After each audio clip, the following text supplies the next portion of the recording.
工厂都在国内，这国内爆料不是很正常吗？有同学说不可能，苹果的保密措施能做成这样？不可能。一会儿我告诉你为什么可能。哇，咱们继续啊，看完了背面，咱们看正面，咱们终于可以不看渲染图，看一看真机的感觉了。那么这是来自于知名爆料人冰宇宙所带来的 iPhone 14 Pro 的假想图啊，我可没说它是真机图。那么上方呢，你可以看到多个传感器，除了摄像头之外，还有包括光线传感器以及包括 Face ID 在内的一系列的传感器。那正面的外观大致就是这样的。从屏幕比例上来说呢，感觉起来啊，相对于原来的刘海那肯定是小一些，但是呢，比之前的一些所谓的渲染图，好像还是要稍微大一点。当然这是没点亮啊，点亮之后的效果呢，肯定就更需要你花时间去接受了。这个刘海和挖孔的感觉，不可否认的是，那么刘海呢是一直在减少的。来问大家一下啊，如果每年缩减10%的话，你觉得苹果多少年以后能把前面板的这个挖孔彻底去掉呢？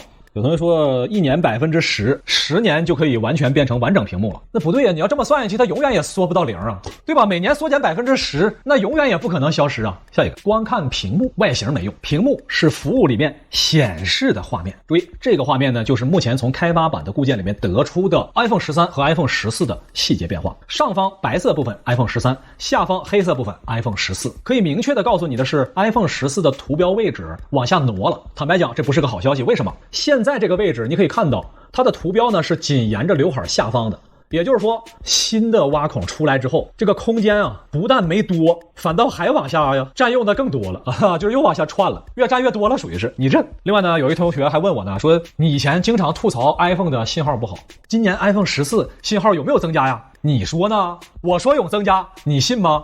我可没说有增加，我也没说有缩减，我啥也没说，你可别瞎编。每一年看爆料，有大量的人比我们比你都要着急的多，因为人家指着爆料吃饭。目前在各大电商都已经上架了大量的 iPhone 14配件，你现在可以去搜，而且已经上架了好多天，藏着都不藏着了。iPhone 14的超前瞻真机开模，精准无误，不是我瞎编吗？你去任何一家电商你随便搜，1:1的模型哪儿来的呀？这还用问吗？为什么说指着这模型吃饭？各大开模厂商需要指着这个模型去定制自家的保护壳和贴膜，必须要赶在苹果 iPhone 14上市之前的1个月把这个产品做出来，这样的话大家买 iPhone 14的第一批的流量，这些商家才能够抓得住。这波流量赶上了，销量堆上去了，未来1年我们家都有吃的。这波流量没赶上，上市之后你拿来在线倒模是吧？在线开这个模型不赶趟了。配件厂商是指着这些爆料生活的人，所以我相信这个爆料就是真的，它就是1:1的真机模型。所以呢，这个情况很简单啊，就是咱们看这些爆料图啊，也就是这么看一看啊，这个经常群里传一传，配件厂商找这些爆料图那是真金白银。好了，那么最后一个问题，很多同学啊，就是跟我说啊，说这个主播啊，我不想看这些爆料，你发布会我也不想看啊，你不用跟我扯这些没用的，哥有钱，你直接告诉我什么时候买，我也不知道啊。但是呢，我给你看一张图，你自然明白。各大新闻媒体报道，在 iPhone 14上市约2个月后，苹果将会在印度生产 iPhone 14。我男主播本人打算第一批购买 iPhone 14，后边的我就不买了。至于为啥，你别给我扯那些没用的，我就不买了。觉得主播说的有道理，可以打116是吧？好，那么严肃一点啊，最近这几个月，从618到现在啊，不断的有同学问主播，我想买 iPhone 13，你到底让不让啊？你觉得支不支持啊？等等，我已经反复跟大家说了，我不推荐你在618之后买啊，因为马上 iPhone 14上架了。但是呢，我最近呢把话又想了想，我又反复思考了一下，我觉得这些同学可能也有道理。为什么呢？因为 iPhone 13和 iPhone 14，注意不是 Pro 啊，它外观上就没什么差别。所以呢，你现在买 iPhone 13，我觉得也没啥啊。你还可以跟别人说呢，你说我这就是 iPhone 14，我提前拿到了。但是呢，我提醒你啊，你最好买黑色和白色的，你别买那别的颜色啊，别的颜色那不太像。怎么样？那些打算现在买 iPhone 13的用户，听了主播的话，是不是心里好受多了？不用谢。过去周呢，小米在手机方面都没什么消息啊，但是呢，大家关心的小米汽车啊，却有新消息传来。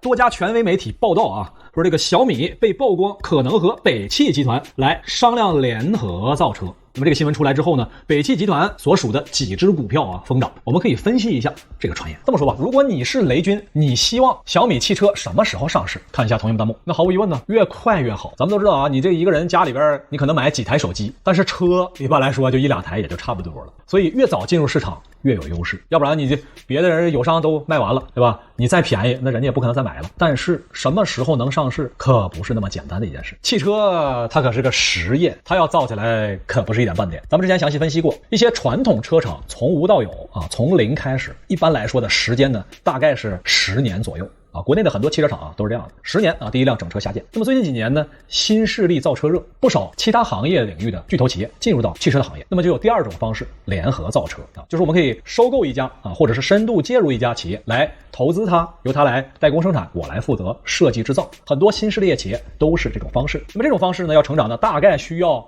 4到5年的时间。那假设说小米采用这种方式的话，那上市时间应该就在2025年左右，对吧？从前年开始算的话。但是咱们现在看市场瞬息万变，如今市场上的新能源品牌越来越多，推出的产品也是越来越多。那么小米呢，采用这2种方式来说，都是挺紧张的，是吧？首先第一种方式，如果从零开始啊，对于小米来说，到2030年第一辆小米汽车下线，谁也等不起。那么第二种方式啊，我们知道前一阵小米好像有表示说自己要全方位的由自己来负责。那么这种情况下，确实时间上是有点困难的。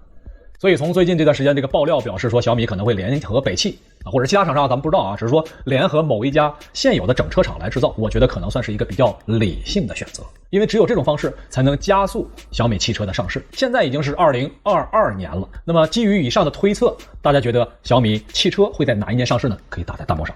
注意，我们说的非常清楚了，如果小米从零开始，那时间将会无限拉长啊。所以说这个，北汽不是有华为的极狐吗？啊，注意啊，咱们说是车厂，它是负责制造汽车的，谁家品牌都可以啊，咱们也可以委托他嘛，给我们造一个科美的3轮车。大家觉得小米汽车第一辆应该多少钱呢？你可以打在弹幕上。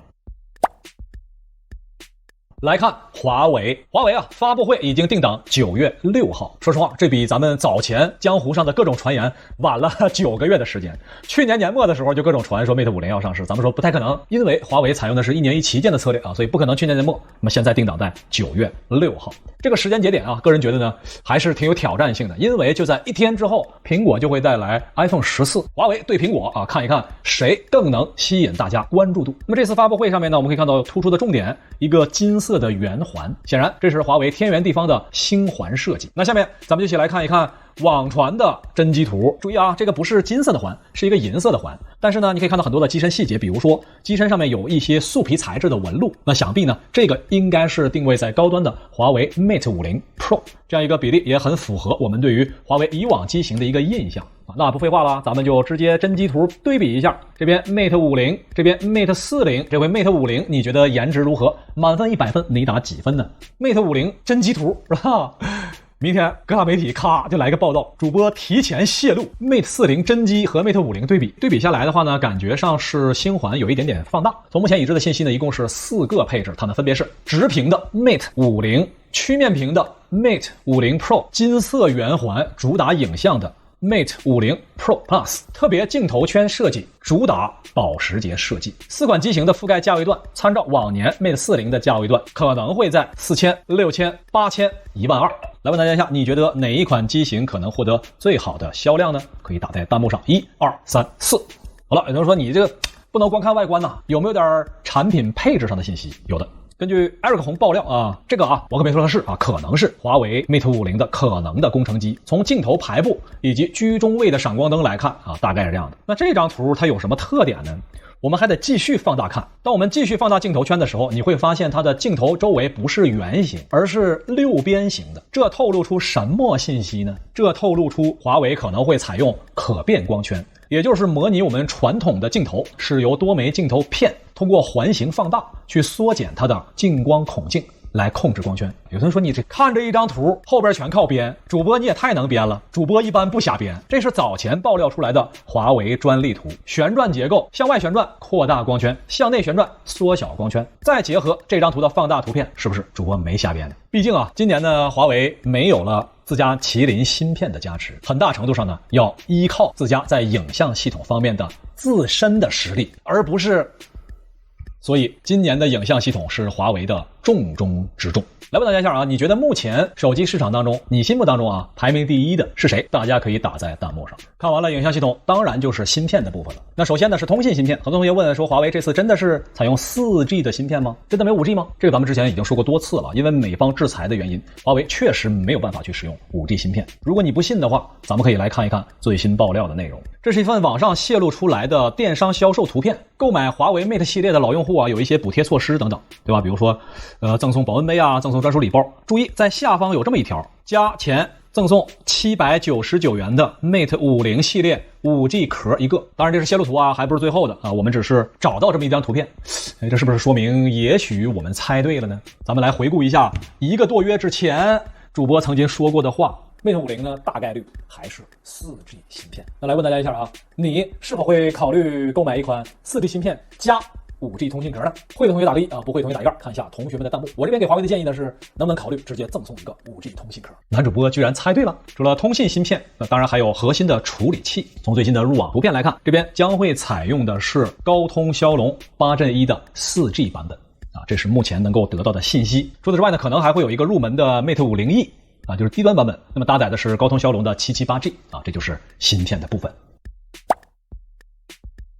接下来聊一聊游戏圈啊，关于游戏主机大家很熟了，无非就是 PS5 和 Xbox 啊，但是呢，发售之后它都是一机难求。目前来说的话，都挺火的啊，特别是 Xbox 这边呢，自从有了 XGP 的加持之后，实力大增。那现在要想在国内买一台 Xbox， 可不容易。有多不容易呢？我们先说啊，目前呢，国行版本的 Xbox 售价呢，官方价格啊3899元。我来想来想去，我说，那是不是在一些电商平台，没准能买到更便宜的呢？那我到这个平台上去看一看 Xbox 在上面从3899补贴到多少钱呢？好，那么我们万众期待的100亿补贴，经过补贴之后变成了4248。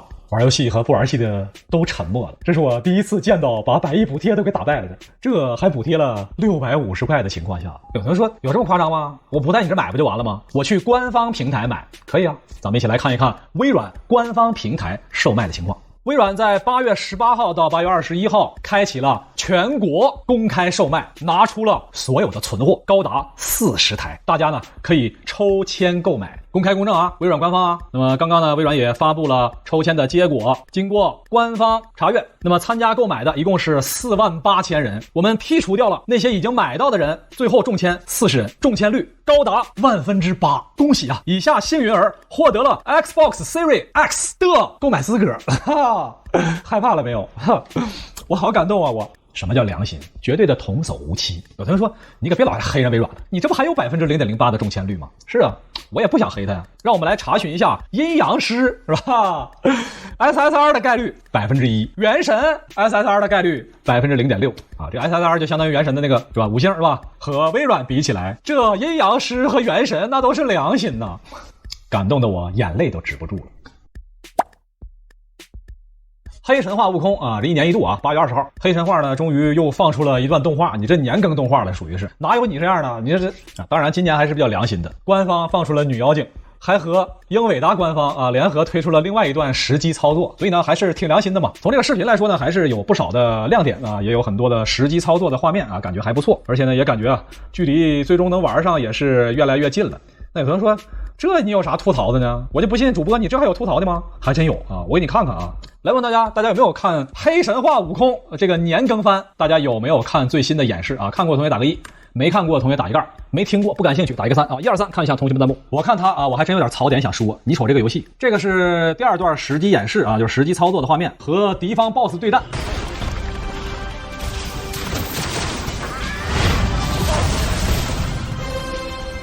看明白了吗？就是悟空这最后一下吧，本来想出个大招啊，结果呢这个操作明显跟不上手速，直接让对方 BOSS 给打下来了。槽点就在这里，黑神话官方，我想跟你明确说一下，你们找的这个操作的这个人啊，他是不是这个有点菜是吧？你看这个明显就影响了我们的观感啊！你们要是缺测试人员，我可以去啊，你可以找我呀，我给你们测试这个场景，我不收费，我免费给你们测试嘛，好不好？你们下回换我吧，别换他了，好不好？这明显这。讨厌，还有又想起了这张图，之前演示片里面有一个非常著名的桥段，既见未来，为何不卖？我就想对他说啊，既见未来，何时开卖？你啥时候能卖呀？你这给我个准信儿！我这不是光催你啊，我是根据你这个游戏准备我们什么时候买哪一代的显卡，对吧？要早买了也浪费。好，不废话啊，吐槽归吐槽啊，还是希望他加油啊，希望尽早有一天能够玩上这个游戏。但是呢，在游戏之外还有一些国产游戏的槽点啊。经过这2年，好像除了黑神话悟空之外，还没有这种类似的单机类型的国产3A 大作出现。你说这到底是好事呢，还是一种悲哀呢？大爷来开黑呀！快点，我又抽中了个皮肤。好的，来了，马上！什么黑神话？快开黑！来看汽车厂商，这2年啊，智能汽车热是吧？所有的车你甭管是新能源还是传统车企啊，必须得给车上加装智能芯片，这就和当年大家伙一起去抢手机芯片是一个意思。所以呢，现在全球最热门的企业家，他就是台积电的 CEO。前两天台积电在媒体这边透露一则消息啊，之前啊，他这边从来没有任何一家汽车厂商的电话，但是呢，就这2年，大量的车厂的高层啊来找他联系，表现的就好像老朋友一样，是吧？你就是我多年没见的亲朋友啊。车厂联系台积电说，紧急订25片晶圆，台积电嘲讽啊，不好意思，我们这儿最低2.5万片起，25片啊，这个你说这车厂要干啥？他可能是要做个测试机啊，是有这可能的。哎呀。反正是咋说呢？过去这几个月，大家也知道啊，各大车厂因为芯片的原因，纷纷推迟了交车日期，甚至呢，还有一些车厂说，我可以先交车，隔几个月等芯片来了，我再给你装上。你说这啊，先上车后补票。反正刚才这个意思呢，这个新闻报道的意思就是，台积电的 CEO 表示呢，这个芯片少了，我们不接啊，我们现在呢都是接大单。但是我觉得啊，这个 CEO 他就是不会做生意。这里呢，我就得教教你做生意之道了。车厂不是管你要25片芯片吗？你卖给他呀。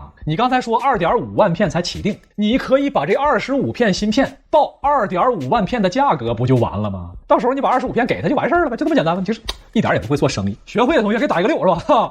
这个情况呢，这个大家可能不太理解什么意思啊，就是这么回事，就是你去买方便面，跟老板说，老板跟那个给我来包调料啊，我来包调料。哎呀，不好意思，我们这儿不按包卖，我们这儿按箱卖，按箱就按箱，就给我来一箱吧，多少钱来一箱？不好意思，我们这是集装箱。所以啊，大家可以感受到啊，为什么过去这些年已经没有小的手机厂商了呢？原因非常简单，因为你这个小的手机厂商向台积电订手机芯片，你说给我来1万台啊，人家门都不让你进呐，是吧？都是数千万台。所以呢，当年于总曾经说过啊，未来手机企业就会剩几家大的巨头，事实正在逐渐的上演。罗老师加油！如今呢，新能源汽车热，来问大家一下啊，你下一台打算买的汽车是新能源还是传统的车？打算买新能源打个1，买传统的油车打一杠。看一下同学们的弹幕。第二个问题，你觉得新能源汽车啊，或者新势力汽车里面最关键的部件，成本最高的部件是啥？大家可以打在弹幕上。我猜啊，大多数人其实应该是知道啊，电池，是吧？基本上你可以理解为现在的新能源汽车就和咱们小时候玩那个4驱车是一个原理，是吧？都是里边这个电池太贵了，动不动就2节5号电池啊，5块钱。那这个电池到底贵到什么程度呢？咱们看新闻吧。新闻表示啊，20多万的车换电池50多万。那咱们仔细看看到底是啥呀？啥玩意儿啊？什么情况啊？那么根据各大新闻媒体报道啊，原来呢是有一辆极星2，那么出了车祸啊，底盘呢电池部分被刮坏了。那么根据检查呢，需要整车来更换电池。那么当时这辆极星2呢买的车的价格是24万9，4S 店呢给出的维修费用呢是54万。后来呢，新闻媒体啊一顿去求证啊，说真的假的？有这么夸张吗？多家媒体报道，当时看完我也不能相信我自己的眼睛，没这么黑吧？我知道这个 4S 店现在是吧，咱也不可能这样式的吧？肯定是谣言，我必须要求证一下。后来呢，我们仔细的求证了一下，是咋回事呢？注意啊，确实给出的更换报价是54万，但是这里边呢涉及到其他的一些维修，真正涉及电池组的大概是40万左右啊，还有其他的维修费用啊是10多万啊。也就是说呢，不是车30万换电池50万，而是车30万换电池40万。我这里要替车厂辟谣，大家是不是看完就放心了？来吧，放心的同学打个1啊，更闹心同学打一杠。看一下同学们弹幕。好了，有同学说你这是专门黑我们是吧？那其他车厂呢？咱们看一看其他的车厂。那这是来自于媒体的一些调查。小鹏 G3 电池报价是8万5左右 ，P5 报价9万，理想 ONE 电池报价6到7万。蔚来换电价格大概16万，单个电池组和壳体的更换是9000元，预估全车换电价格13、14万左右。其他车厂我们也给你展示清楚。有同学说，那你这能说啥？你不就是吐槽这些车厂吗？还能有啥说的？我这里可以明确的跟你说，咱们一定要给大家提出一些建设性的建议，对吧？你不能说啊，他卖的贵你就吐槽他，这谁都会，对吧？这显不出来我们的黑子本色。真正的咱们得提出点建设性的意见。看完这个新闻标题，30万买车，50万换电池，我觉得呢，我们呢应该认真考虑一下。咱们以往啊都是从消费者的角度去考虑这个事儿，咱们应该换个角度，也从 4S 店的角度去考虑这个事儿嘛，对不对？怎么考虑啊？我呢有一个办法，既能保证消费者的利益，还能保证 4S 店的利益。这个办法就是，咱们可以啊到市场上再花30万买一趟新车回来，然后呢把这个车卖给 4S 店，对不对？那这个电池这不就可以挣出这10万块钱了吗？觉得主播是个大聪明，可以打一波6，好吧？学会的同学可以打一波6，完美的解决了消费者和 4S 店之间的矛盾。科技不无聊，主播来吐槽，这里是科技美学，我是大岩，咱们下周再见。如果你最近几周没看到我们的吐槽节目，说明你没关注我们，关注一下再走啊，求求你了，别走啊，我这还有花絮呢，等会儿走啊，我这还有花絮啊，我。刚才啊，节目当中我们吐槽了一下微软，是吧？吐槽微软拿出40台机器来抽签购买，我估计微软可能也听到了咱们的吐槽，他们紧急提出了整改措施。上一次呢，只有40台，确实少了点。这次微软扩大了全公司的产能，拿出了150%的力量供给市场上的消费者。咱们来看一下最新的整改措施，微软将在8月25号开始拿出全公司的产能高达150%的产量，提供了60台啊，同学们，活动非常良心，参加抽奖，只要你打败了额外的5万人，就可以获得60台 Xbox 之一的购买资格。有同学说，你是不是收了索尼的钱来黑我们微软啊？主播，你就是个小黑子，我们还有索尼呢。索尼宣布PS5 涨价12%。微软、索尼两大巨头，一边原价买不着只能抽，一边涨价12%还是买不着。来问大家一下，你选索尼还是选微软呢？我缓缓的拿出了 Switch， 任天堂表示这实在是没办法呀，咱这个下一代 Switch 还是再等一等吧。现在这个市场确实是不好做呀，全靠同行拉胯。没了，没了。不知道大家觉得这周这个数码圈子这些事儿槽点多不多？祝大家都有强壮的身体，多赚 money， 天天都能休息，每天还有花不完的法定货币。感谢大家的点赞。这是谁掉的硬币啊？给大佬们磕头了。下周别忘了还来玩啊。